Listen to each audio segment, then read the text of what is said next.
minute to see if we can remember what we just did. It's better than doing it under pressure, that's for sure. Okay, welcome. We've got about a minute to go. We've got some people still arriving. Big welcome to everyone joining us for this presentation today. We're very excited.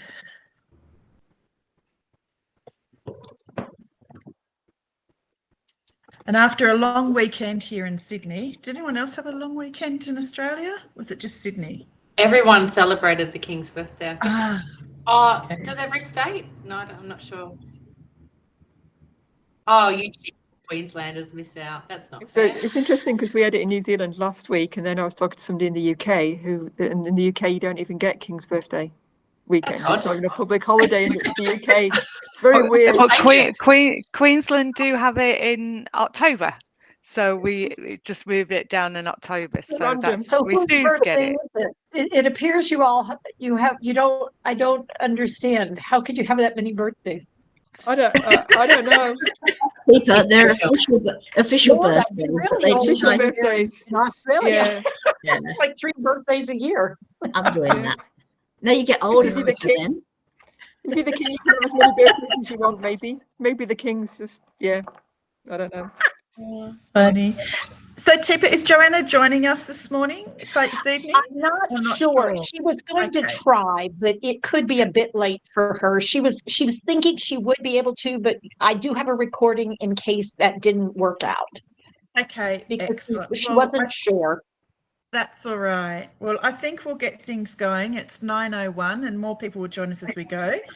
Welcome, everybody. It's a very exciting Open the Doors. We've got joining us Teepa Snow from over in the USA. We've got Bobby Redman, our OTD ambassador and one of our new co-founders who's joining us here in Australia. And hopefully Joanna Fix will be joining us in some part, whether in person or Teepa's got something to share with us from Joanna. So before we start, I'd just like to make a welcome. There's probably some new people here, so we just reiterate what is Open the Doors. So we are an innovative, exciting and inclusive movement merging revolution with resourcefulness, linking bright minds, many or all of us who are here today, from across the globe who are passionately dedicated to making change in the lives of our elders, older adults and loved ones. Our main focus is people living with dementia, their loved ones and supporters.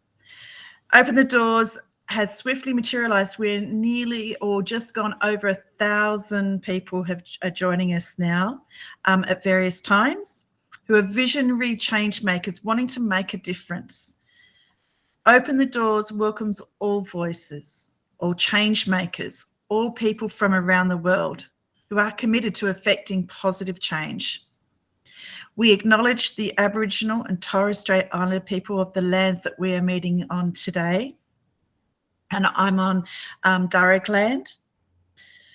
For me, this land, and from the people in Canberra is the Ngunnawal and Ngambri people, who are the traditional custodians of the land upon which we live and work.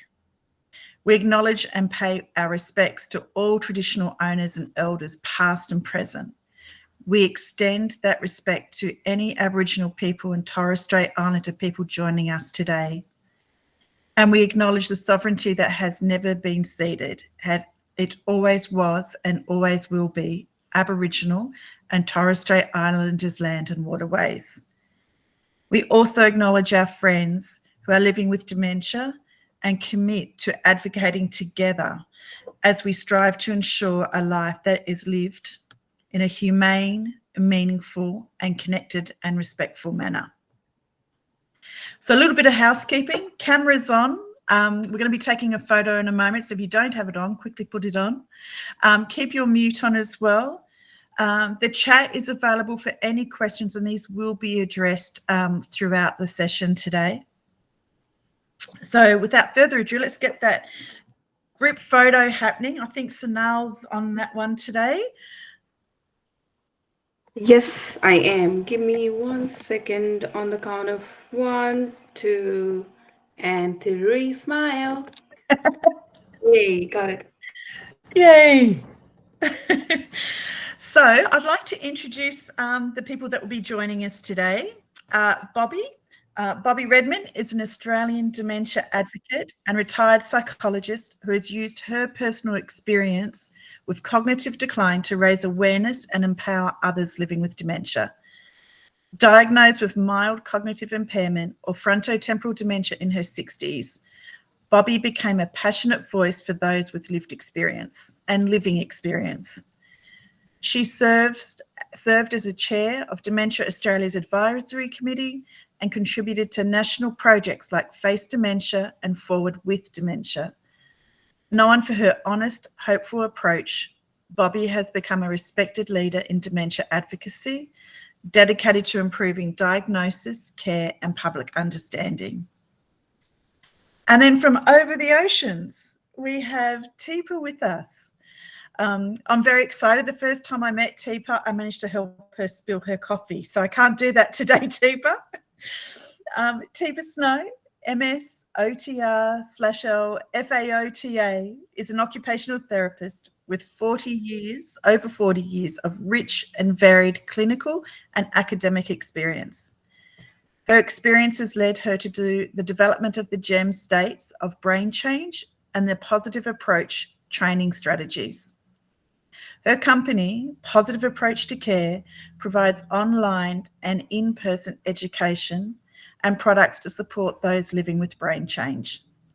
She also co-founded the Snow Approach Foundation, a non-for-profit organisation based in Hillsborough, North Carolina, which I've been lucky enough to have visited. Teepa presents with an extraordinary expertise and humour to audiences throughout the world. And then Joanna, I'm not sure if you're here as yet or if she's not able to make us. Teepa has something to share. But Joanna is currently 53 years old and diagnosed with Alzheimer's a number of years ago. Before that, she was a college professor with a PhD in psychology. She also worked as a consultant for law enforcement agencies doing psychological assessments and cognitive testing. Joanna is married to her care partner and together they have 2 beautiful children and a whippet and a Pomeranian mix. She's enjoyed many years of singing with her church choir, making prayer beads and volunteering in the dementia community, both locally and internationally. So without further ado, I would like to, we will start with Bobby speaking first, who will join us first. Everyone's going to have 10 minutes where we're going to talk from your own perspective, and then we'll bring everyone else in together around human rights and humane care, the right to care in the world of brain changes of dementia. So Bobby, are you there? I'm here. Wonderful. Yeah. I think I've misunderstood. I didn't realise that I was speaking up front. But Sorry, anyway. I was meant to be Teepa. I think it's Teepa. I'm so sorry. Can we? Yeah, sorry, we'll flip. My apologies. Teepa, you're first up. Well, I'm fine being second, Bobby. You're younger than me. So I want to start us off. I'm going to start by sharing a video. And I'm going to let the search work just fine. Let me double check myself. Come on. You did it last time. So there we go. And now I'm going to go here. So have you got a screen that has a person in a bed? Not yet. Not yet. Oh, not yet. Okay, so I thought I was sharing. I haven't done it. All right, let me get to the right place. Allow. Okay, now. You've got it.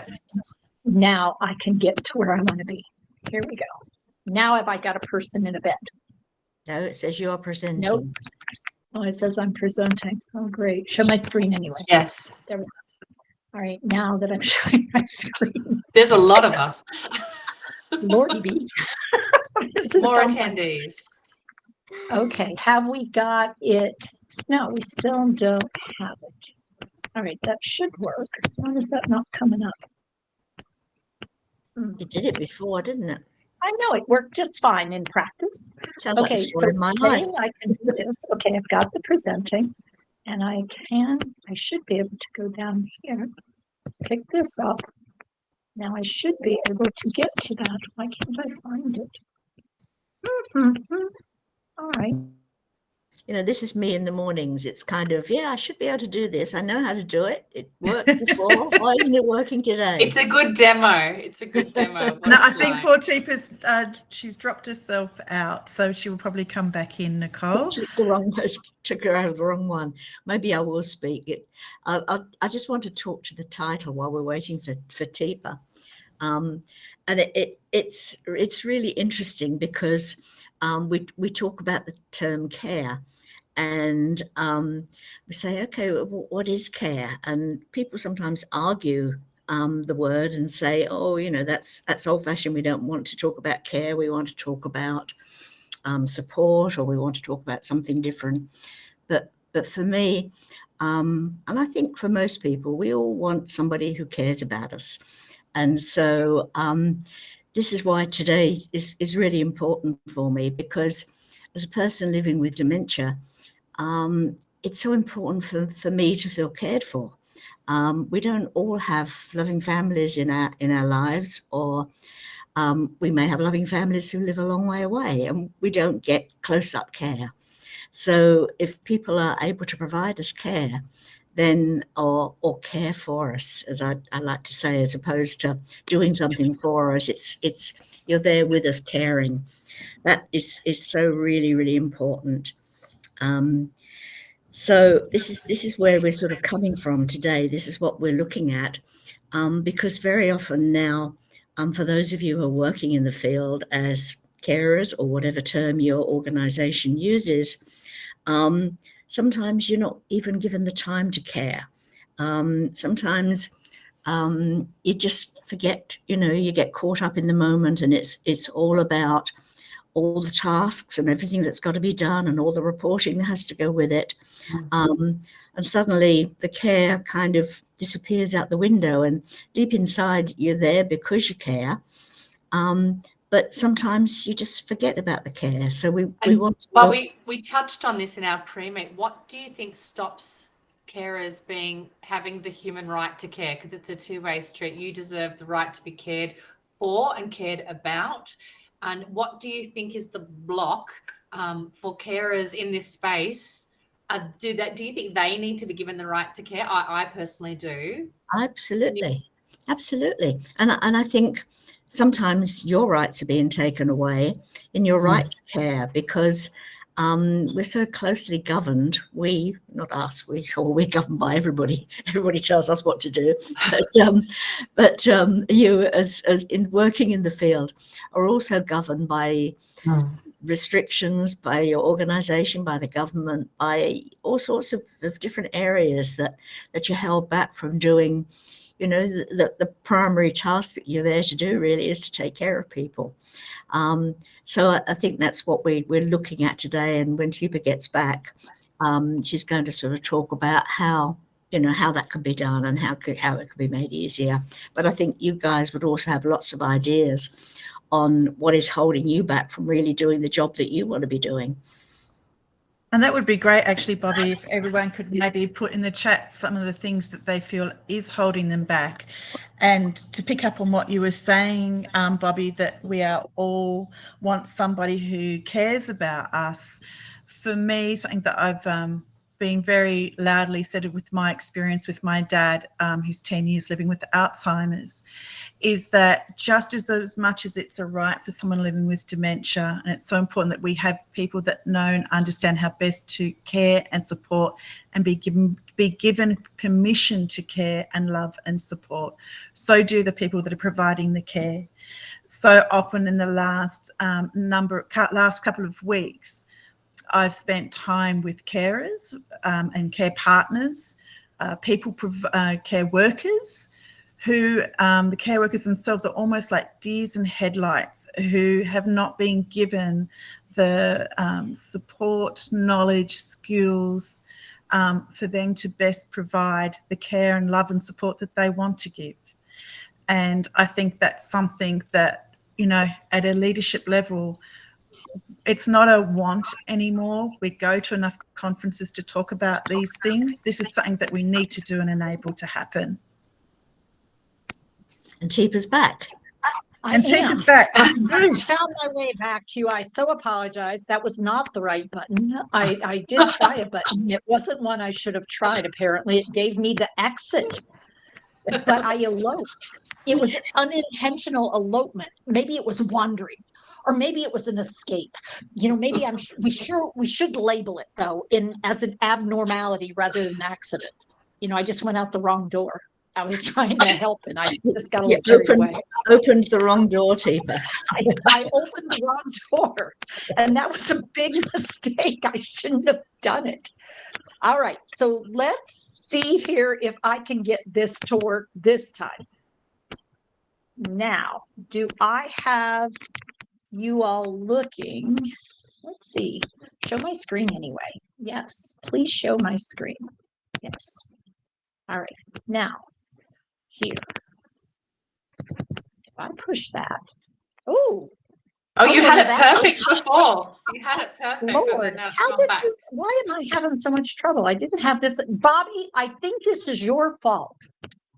I'm sure it is. I'm It always sure is.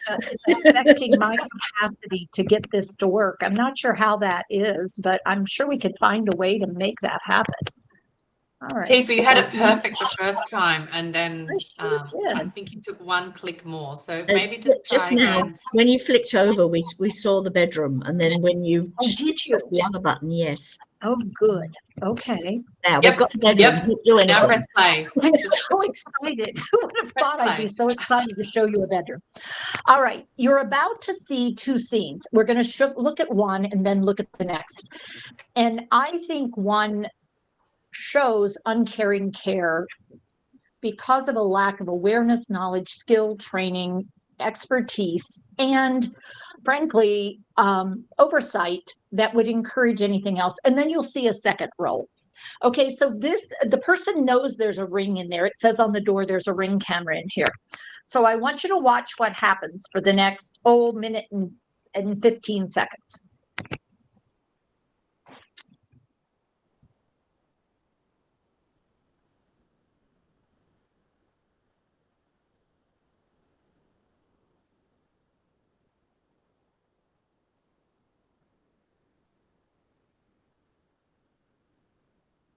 Now, first of all, how many of you thought she was looking around to get familiar with the person, to have an interaction with the person, to get to know them a little bit, because she hasn't really cared for her before. This is her first day on this unit working with this particular individual. So how many of you are thinking, well, that's great. She's taking a little time to look around and get to know the person a little. Well, that's what I was hoping. Yeah, me too. I thought I was going to see caring care. So let's see what happens. Oh, one more piece of data. This lady in the bed had fallen significantly 3 days before. It had been wheelchair bound for the 3 days. And then the day before this, she fell out of her wheelchair. But it didn't look like she'd broken anything, but she was back in the bed. And so this is the morning after. So that's the background here to let you know about.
Okay, I'm going to stop sharing.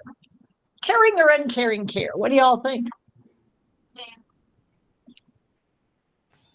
Absolutely horrific. My heart goes out. Oh, you're not liking it? No. No. Well, what do you think the message was that she got going into that room before she went in the room? Get her up. Get it done. Get her up. Get her up. Get her cleaned up. Get her on the toilet. Get her fresh pad on. Get her down to breakfast. Without anything else, how'd that go? Wouldn't wish it on your worst enemy. No. Wouldn't wish it on your worst enemy. Yeah. So let's take a look at another scenario. This one, same thing, only what had happened prior to this one is somebody said, oh, you want to work with somebody who's a problem? I'll give you somebody. Now, it's been a problem. It's already been a bad day. 2 people, incident report. He scratched somebody and he's back in the bed and we hadn't been able to take him, we hadn't been able to toilet him, give him his meds, and he hasn't gotten his breathing treatment either. And I said, okay, well, tell me about him because it's me. And they said, oh, well, his name is Stanley and be careful, he'll hit you. That's the introduction. And I said, well, anything else? Oh, no, I mean, just be careful. He's hard to get up in the morning. Okay. So let's go take a look at Stanley. Let's go see what happens.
Maybe, Teepa, because there's no sound, talk us through some of the things you're saying. Oh, I am so sorry you didn't get the sound back.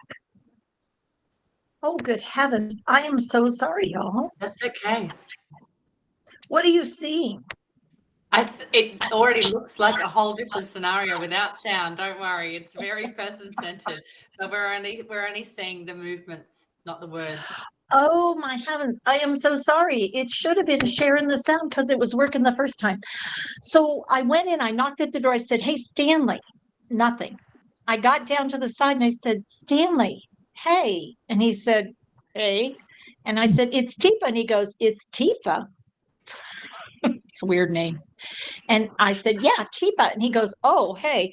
And I say, hey. And I take his hand and I say, that's quite a cough you have. That's because he coughed. And he said, oh, well, yeah. And I said, here, Stanley, can you help me put your covers down? So he helped me get the covers down. And I said, roll to me. And he said, roll. And I said, yep.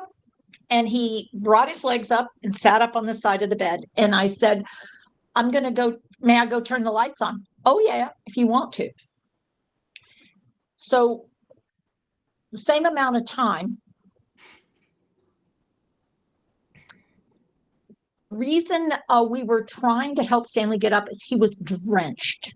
Now, did you see any evidence in or hear anything from me about him being drenched to the gills? And he hasn't had his breathing treatment, which is the coughing situation. So that's his COPD. He has really severe COPD, which could also explain why when they tried to get 2 people to get him out of bed, it didn't go so well, maybe before. But so far, we're a minute in. How's it looking? Uncaring or caring care? Caring. Caring. You've given time. There's Caring. Yeah, it was gentleness. much more caring, and I Yeah.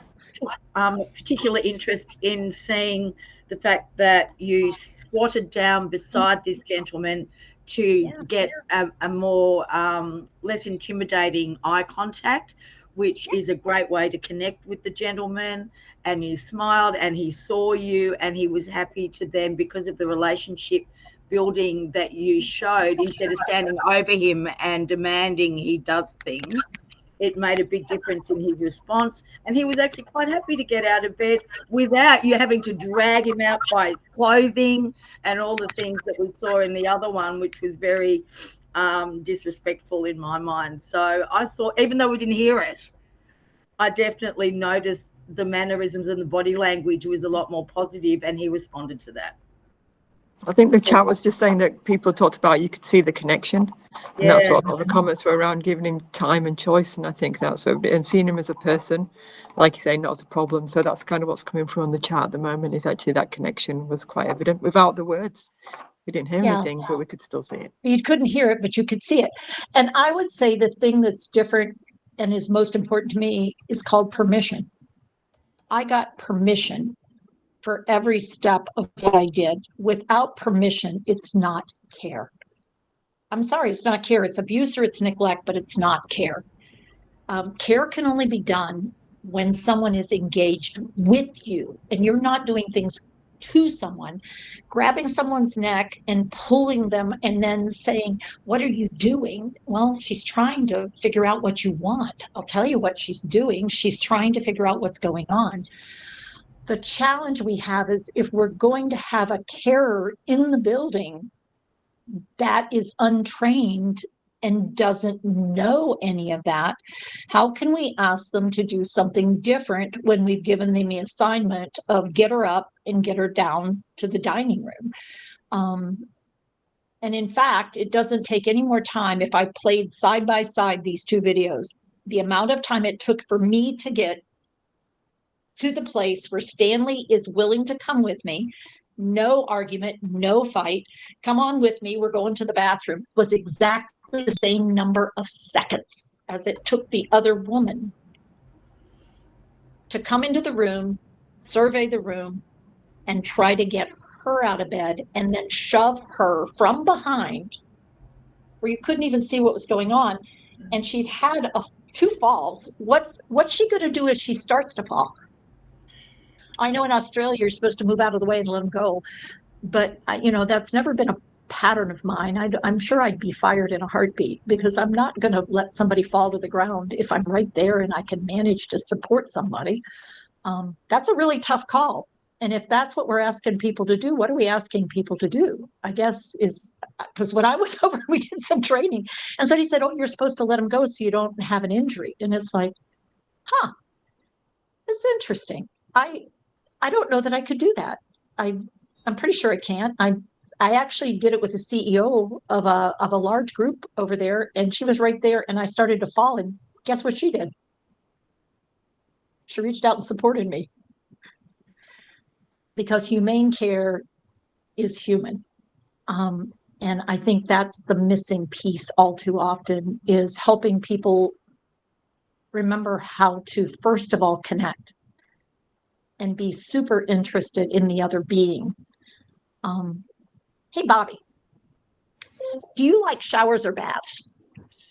Showers. Can't get in a bath. Showers. Oh, you haven't done a bath in a long time. Okay.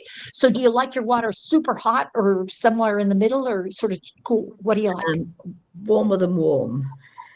Warmer than warm. Warmer than warm. Do you like like a heavy spray or do you want something that's going to pulse or how would you like it? Pretty heavy spray. Pretty heavy spray. All right. Now, if your skin starts to be sensitive, do you think it'd be okay if I kept all my clothes on, yours off, and I make comments about you?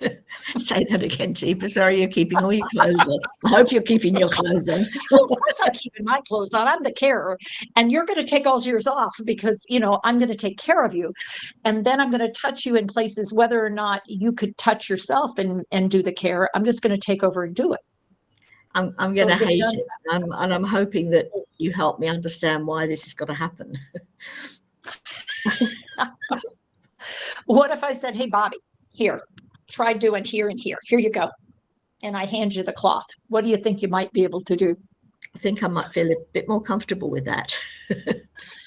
Even the fact you were standing there is hard, isn't it? Let's think about it. Yeah. And so there's a real difference if I stand this way and hand you a cloth than if I stand right in front of you and stare at your body as I hand you the cloth. Absolutely. So there are techniques that matter.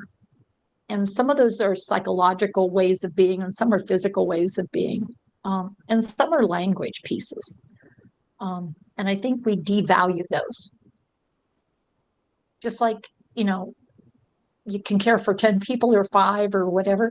You can also have 10 people caring for people. And it's like, no, you have individuals supporting individuals.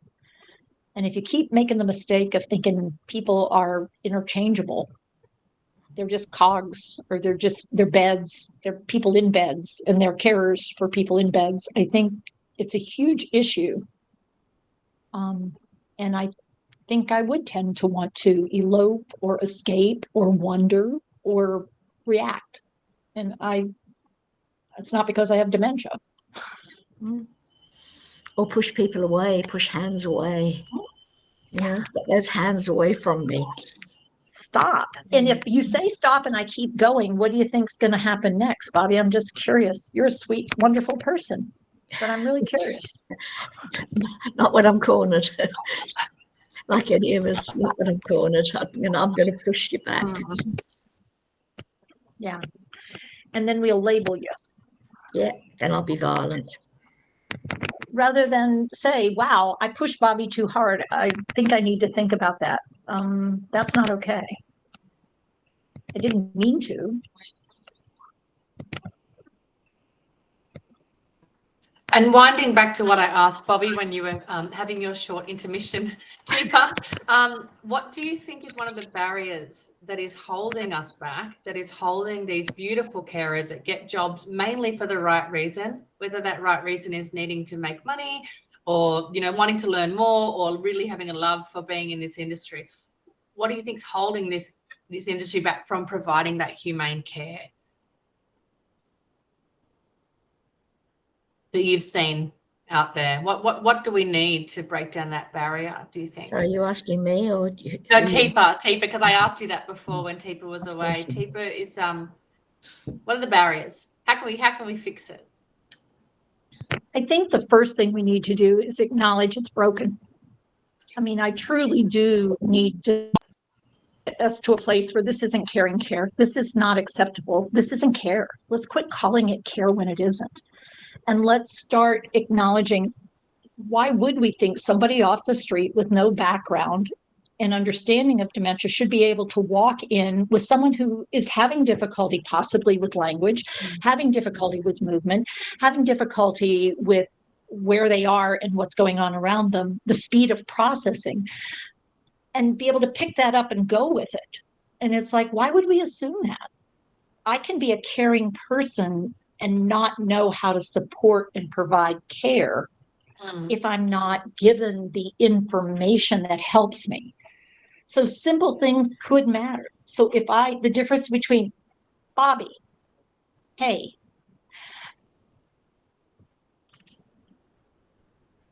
come with me for a second, is very different than, Bobby, I want you to come with me. We're going to go down the hall where there's a shower because I know you'd rather take a shower. Are you liking a shower? Can you take a shower? How about if I get your clothes and we'll go on down the hall? I could be a very caring person who gets a little nervous and my mouth goes a mile a minute. And Bobby didn't get any of that, but she's probably not likely to want to come with me. Versus, hey, Bobby, I want to show you something. And we walk down and I say, now, shower, or do you want the tub bath? I bet you Bobby could tell me, Absolutely. even if she doesn't have words. Yeah. Not today, thank you. It's cold. It's cold. Oh, so I have to heat the place up. Good to know. Hey, supervisor, how can we heat the place up? Because Bobby's really uncomfortable and cold, and I don't want to push her to get undressed where she's cold. And as my supervisor, what are you going to say? It's going to take all of us. You know, there's no point at which somebody gets a free ride here. We've all got to make hard choices to do things differently and to not just go with that pattern that we've had forever and ever. We have to say, you know what, Bobby, would you rather not take a shower today then, or do you want me to see if I can figure out how to get the place warmed up a little later? Yeah, thank you. Okay, I'm going to do my best to see if we can figure that out. That's real different than Bobby refused.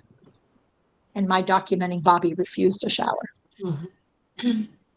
But I have to know that that's an acceptable thing for me to do, or at least I have to be willing to take that risk. It's about now that I would like just to contribute, just jump in there, is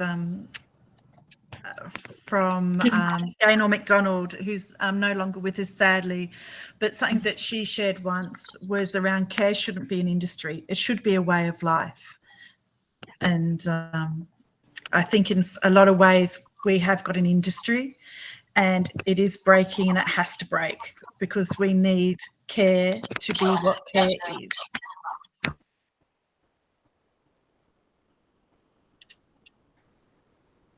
That's great. I love Gaynor McDonald, and she is an incredible academic and has inspired so many. Now might be a good time to just talk about, if you're comfortable, Monique, a little bit about what's happening for your dad at the moment. I know you're going through this.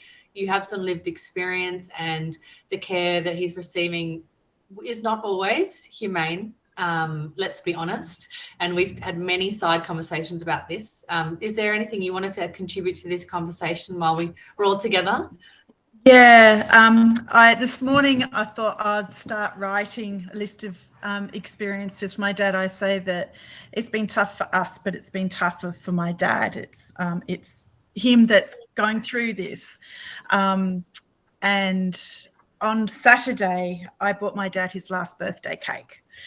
And that was really tough. I was fine until then.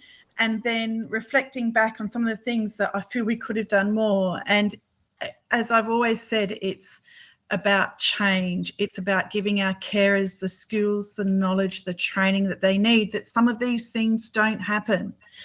So from the start, with Dad being told when he had Alzheimer's, come and see us in 6 months, with risperidone. From as a family, when Dad was taken away with paramedics at one of the homes he was at on numerous occasions, and police, to be told that from the facility manager they were pissed off that the police wouldn't support the paramedics to take Dad, to Dad being held in a cupboard, to him hitting a resident because of his frustration. To when Dad left a home, to be told as a family that our choices were that they'd help us find somewhere else for Dad to live, or that they would be talking about him being medicated, that he wouldn't be able to get out of bed and he'd be bedbound. And if he did try to get out, he'd probably break both his hips and bring on early death. To having 5 months in a hospital because after approaching 17 care homes and being told that things from there's too many alpha males here to you're lucky if anyone will take your dad, to finally finding somewhere that was safe for him and would take Dad. In that 5 months in hospital, dehydration, being dragged around on the floor from another patient, only going out when we took Dad out, shaving and showering at a minimum. Being told by the hospital, we've looked after your dad long enough, and Dad having then to go to a care home where they were going to put him in a patient bus all by himself, but I stopped that, to a home with 75 people all living together with dementia. This is all in the last 12 months. to Dad falling over and getting his leg caught in a fence, and then they found him having to go to hospital, and him lying on an x-ray table and looking at me and crying, saying that he was sorry, that he was so sorry, and I'm so sorry, I didn't mean to get upset. To yesterday, taking Dad out for a coffee and cake, we were able to, because we didn't think he would have much of a birthday, but he just had this rebound in life, which was great. We're able to get him to go out. And Dad's always said when we take him out, the real world, this is where I belong. He was trying to say something to me, and I said, what are you saying, Dad? He's saying you feel alive. We had a birthday party on the Saturday with family, and his brother, who hadn't seen him for 12 months because it was all too confronting where Dad had been and going through. He said, I feel alive all weekend. And then he said to me, better together. He said, better than apart. And he doesn't, it's bits and pieces of words. And I know too, as I mentioned before, for the carers I've been with in the last, for a period of time, but particularly in this last 3 or 4 weeks in my doula work, who want to do well, they're there with their heart, but they need more training. And when I say training, it's not just about what the diseases are, it's about how best they can support the person they're with, and families as well. As providers, as leaders, we can support and we can teach people how they can better support their loved one or their friend or the person in their care to enable them to be able to live a life full and end the loneliness and the pain that's coming for people living with dementia. They're part of our community, they're part of their world, and they're like you and I, and one day that might be us.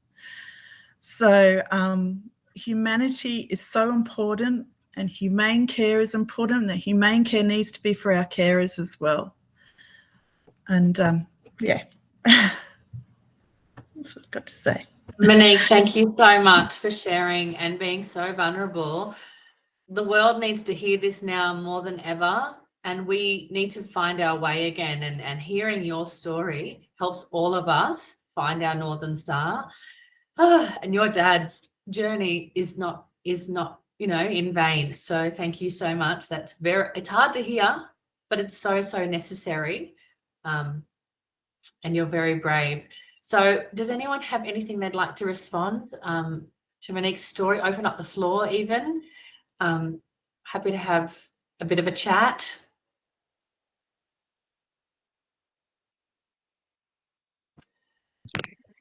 I would, while we're waiting for more folks to join in, I would say the really exceptionally sad part for me is how many how many Monique dads there are, how many moms, how many sisters, how many brothers there are out there that are not receiving care, especially not caring care, but not care. They're getting tasks done on them. And then when they are not able to tolerate the task being done, whatever it is, or they're in situations that they're trying to inform people, I can't take this situation. This situation is too much for me. That person is too close to me. These garments on me, I don't like them, or I need another layer. And that is just not being heard as a message. It's being seen as a behavior. And until we can start realizing that the people who are in situations that lose words, we can all lose words when we're in those moments of vulnerability. And that what we are not so skilled at is preparing people for those moments so that they don't react, but instead they can learn to pause, consider, and respond. And the response may simply be move others away. Move so that the person has some space. Stop doing what you're doing and give the person time. Realize, as someone asked before, why does he have to get up? Well, he was super uncomfortable in the bed, but at the same time, he couldn't figure out what to do to make that different. And the answer is, if I'm stuck and I don't know how to get going, just leaving me there isn't an answer. Helping me figure out how to get where I want to be, how I want to be, is going to take mutual respect and regard and skill. It does take skill to do this work, and to discount it is to put ourselves in peril. I know Bobby uses a lot of technology to support herself, but behind that technology, she has some great brains who care.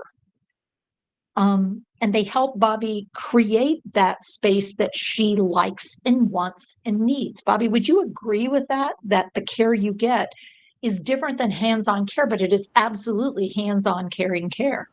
Absolutely, absolutely. I mean, when I was struggling to do certain things and was trying to work out ways to be able to stay at home, because I'm scared stiff of being taken out of the real world, Monique.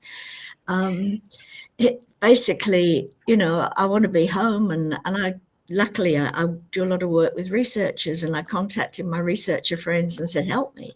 You know, they're telling me that I'm going to need to go into care in the next 12 months. And I'm not ready. I don't need to go into care. I just need to be able to manage at home. How can I do it? What can you provide me with?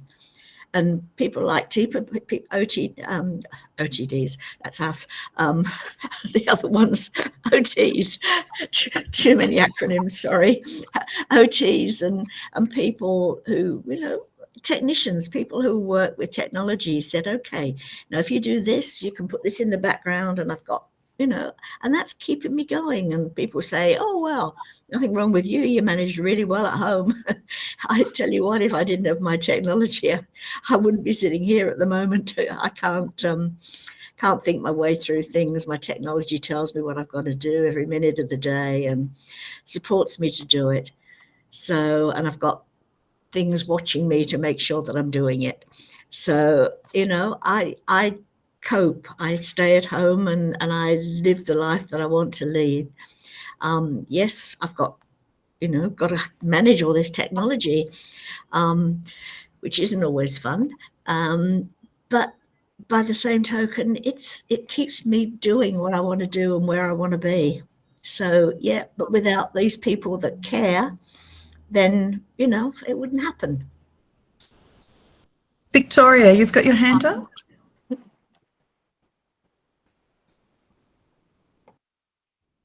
You're on mute, Victoria. Now I think she may have frozen. Yep. We'll wait for Victoria to come back. And the other comments while we're unfreezing Victoria. Can you? Oh, there we go. No. We're back. I am, at least on my end. There you are. Yeah. So I did have a question for Bobby. You know, because I'm really interested to know, like, for you, what type of technology are you using to help support you? And is there anything else that you feel like you need to be supported to live at home? Yeah, look, I've got so much technology, I'll take up the whole thing if I started listing it all. But the thing that helps me the most are the regular prompts. I literally, you know, I live alone. So where people live with a carer, you know, the carer is the person that the care partner is the one that says, oh, you know, you've got to do this now. It's time for this. How about we do this? For me, my prompts all come through technology. So I have robotic prompts through my phone, just literally talking me through my day. And that's my major thing. And it comes in different forms. But I also have, what do they call it? Things watching me.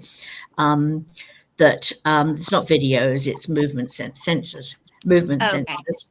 Mhm. So that people know that if I haven't moved for a long period of time, people will ring me and check that I'm okay, and it can see me moving from room to room, so it knows I'm getting around and doing these sort of things, that I'm out of bed in the mornings, that I'm going to the bathroom, that I'm not just sitting in one spot and not moving.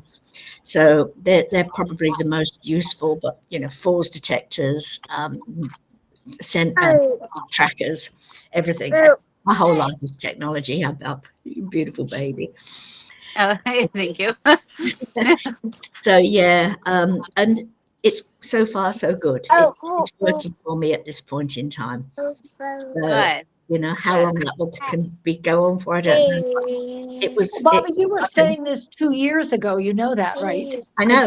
I don't know how much longer I can do this. That was 2 years ago. I know. 3 years. It was. Yeah. I mean, it was about 4 or 5 years ago that they wanted to put me in care. So you could, I can still talk. I can still get out there and party. I can do things that I want to do. Yeah. Mm-hmm. You can stay as home for as long as you can, especially if I mean, really, I've seen it for those who have dementia, who are very, very far into their dementia, still stay at home with some of the technology that you're talking about, but they're able to have a caregiver one-on-one at home with them. Maybe not 24 hours, but but a good amount of the day. So there is a lot of hope. People must trust that Yes, we're going to go in that direction for a long while still. We'll see. Well, thank you. It's really, really great to hear, especially from you as somebody living with dementia. Thank you for asking the question. Thank you. Are there any other questions for Teepa, Monique, Bobby, or any other general comments that anybody had before it's 9:50. We've been talking and time is moving. And there's a cute baby distracting me. Adorable. Any other questions, comments for the group? Alwyn? I feel bad asking a question right when I've come late today, but I just want to say, Bob, I really enjoyed that. I'm a physio and big fan of assistive devices. I have clients who have very little vision, and they're just whole home set up with Google Home and things like that as well. So I equally was sort of a bit curious about what devices you're using. I was just wondering if I know I'm more familiar with it in residential care, but the role of lifestyle diversional therapy. Because I'm sort of just wondering if you've had any experience with that, things like recreation officers, that sort of profession as well, or even via technology. I'm just wondering if you've had any access to that, because it's just something that's been discussed a lot at the moment. And what are your thoughts? Yeah, I've heard a lot about it. And I think probably there are others here that will be able to talk to that better than I do. I don't receive that sort of therapy because I'm lucky. I'm surrounded by friends, and I just go out and do things. Brilliant! That's great. Yeah, that's kind of what I was today, and I was very rigidly probably asking that. That's sort of what I was more getting at. Do you find sort of ways you can still access and do the things you love? And it sounds like you are, with some great support as well. But yeah, you're an inspiration, Bobby. Thank you, and for everyone. But it'd be lovely. I hope that there are people that will come or use my technology to help me to keep enjoying life when I can't get out with my friends and do these things. And my friends are getting old too, so it's sometimes it's going to get hard for people. But thanks. John has a question. Sorry, Nicole. Sorry, Monique, we're twinning. That's right all now. right. You're muted, John. And mute. And I've got my little video too, Nicole, after as well. Therefore, I'm unmuted. Well, first of all, Teepa, thank you for the wonderful, insightful, and kind and human view. And I guess my mission these days, and my question is, we seem to have many people out there. Teepa's one, I'm there, many people out there who say, I've got the answer. And the answer is there. No, I think you do, Teepa, but it doesn't have any power because we're all individuals. I mean, there's this method and that method. I get things on LinkedIn constantly. And for some reason, you said, what can we do to change things?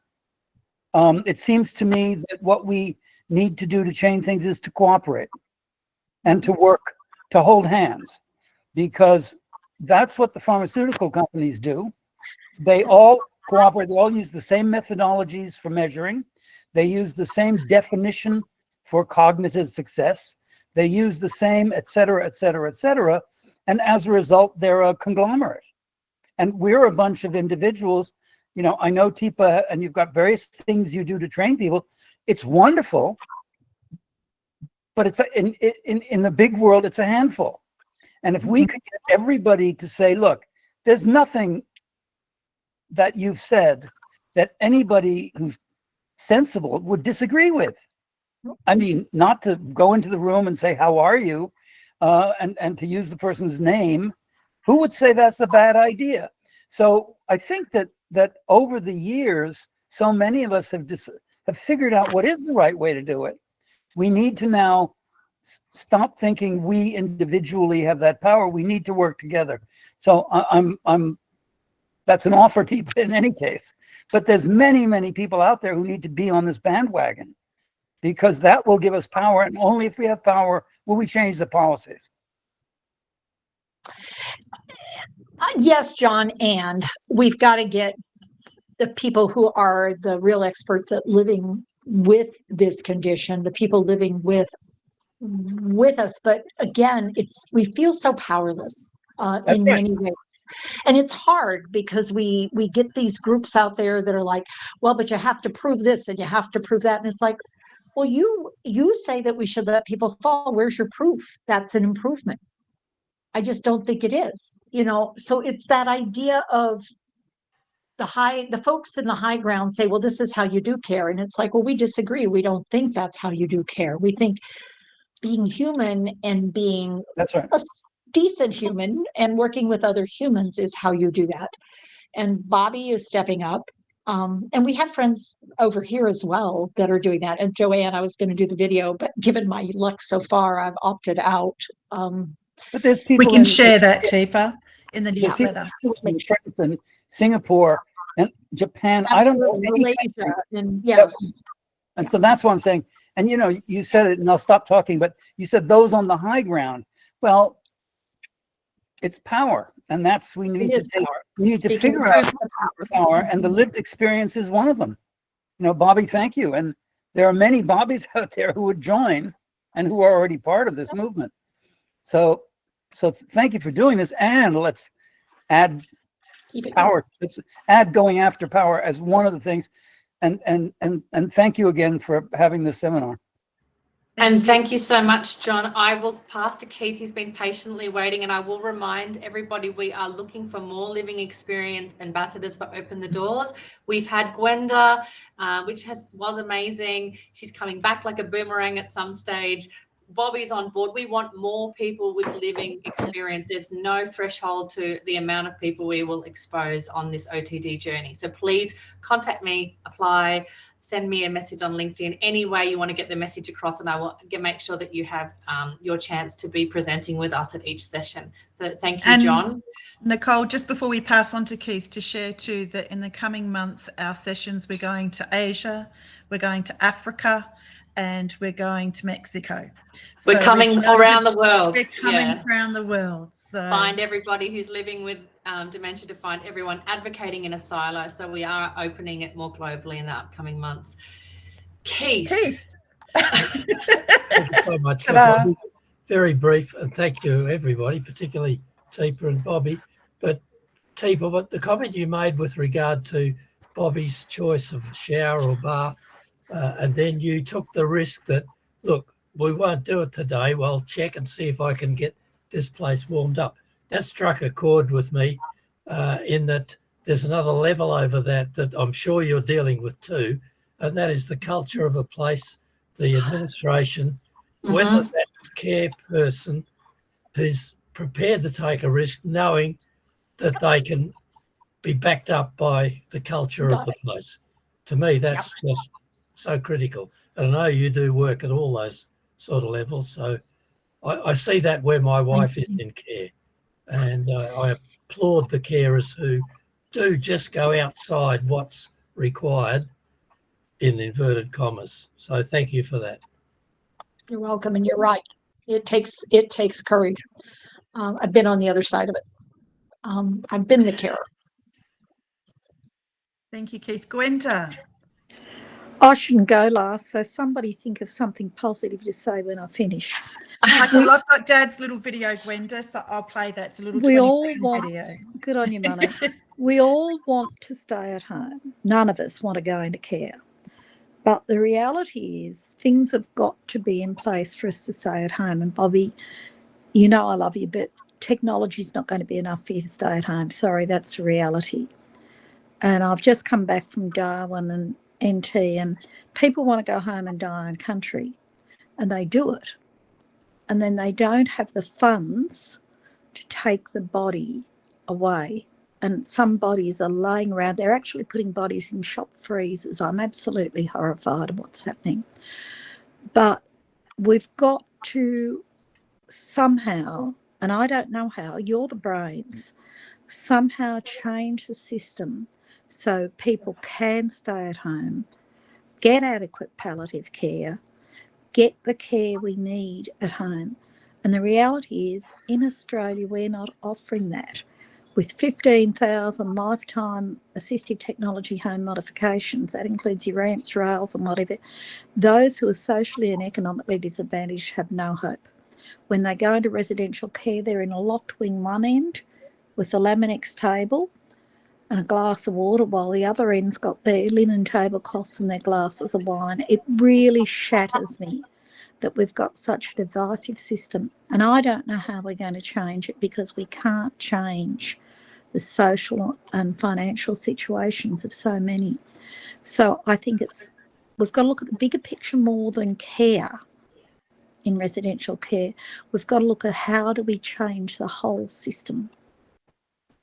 Sorry, guys, go with something positive, Monique. Okay, I will, Gwenda. So I've got a little video to share about Dad. It's 20 seconds, showing him some of the things, give you a bit of context to it. So Dad, when he retired, volunteered for Wires, so saving wildlife. Dad worked in bars and pubs, so you'll see Dad in a bar and a pub.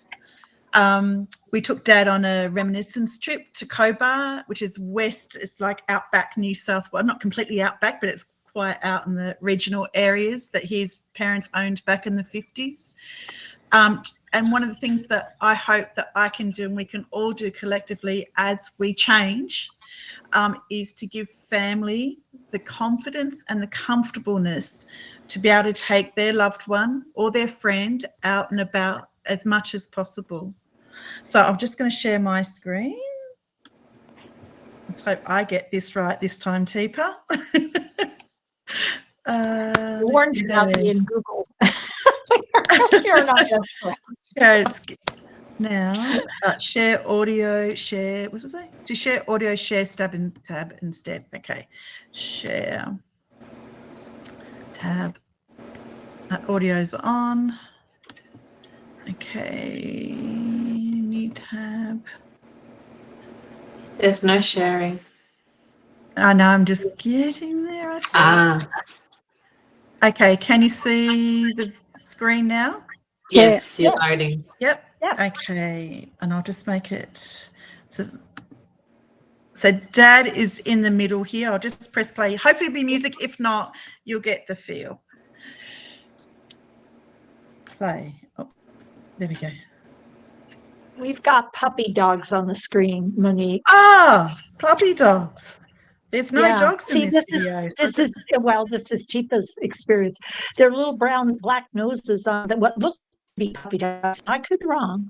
They may be wombats or something. Oh, that one. French bulldogs. French bulldogs. It's French bulldogs. Okay. Oh, this sharing's not as easy as you think it's going to be. Okay. Window. Okay, this is it. Okay, fingers crossed. I don't think we'll hear the music, but you'll see the video. We'll pretend we've got music. Can you see a family? Yes, you got it.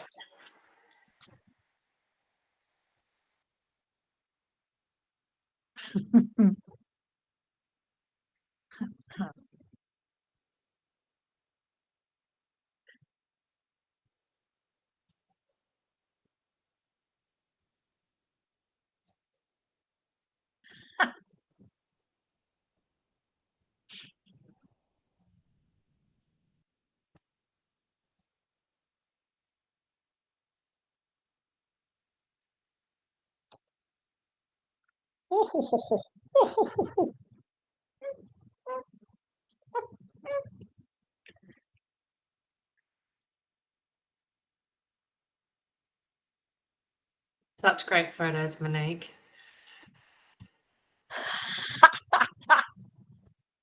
I love So the yeah, flower just behind his ear. That was perfect. so to finish on a happy note, as you said, Gwenda, that we do all we can, as many days of the week and many nights of the week as we can, for Dad to be able to be in the real world, and we can absolutely help others to be able to do the same. So thank you for today. I'm going to hand over to Nicole, who's going to wrap things up for us today.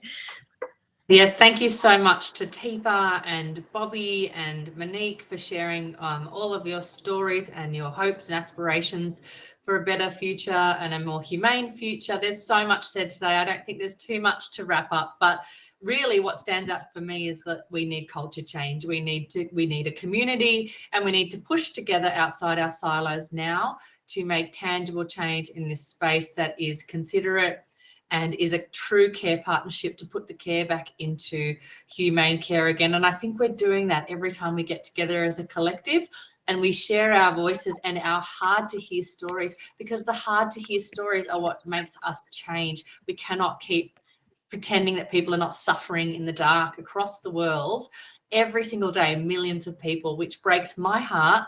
But everyone here has a relative that has also gone through the very same treatment. So these stories are not unusual. And we are very, very lucky to have each other to be able to bounce ideas off and start to incite change in this space. So thank you so much for attending. The recording will be available, as always, on YouTube, and we will share it in the newsletter. I'm just going to quickly go to Hillary to let her know what the next session is all about, and then we'll say goodbye and we wish you the very best week ahead. So Hillary, what have we got next? Okay, thanks Nicole for that wrap up. So our next upcoming event, we are having Keys to the Doors, and it's now going to be a special meeting, and more details will be communicated. And our next OTD meeting will be on Tuesday, the 8th of July. It will be titled Leadership, Small Home Model, and it will be by James Lee, the CEO and co-founder at Bella Groves. That's in Central Texas, USA. Thank you. Thank you, Hillary, and thanks again. I'm very inspired as always, and all the best. Thanks, Teepa. Thank you, everyone. Thanks, Teepa. Thanks, Bobby, even though she's gone. Thanks, everyone. Bye.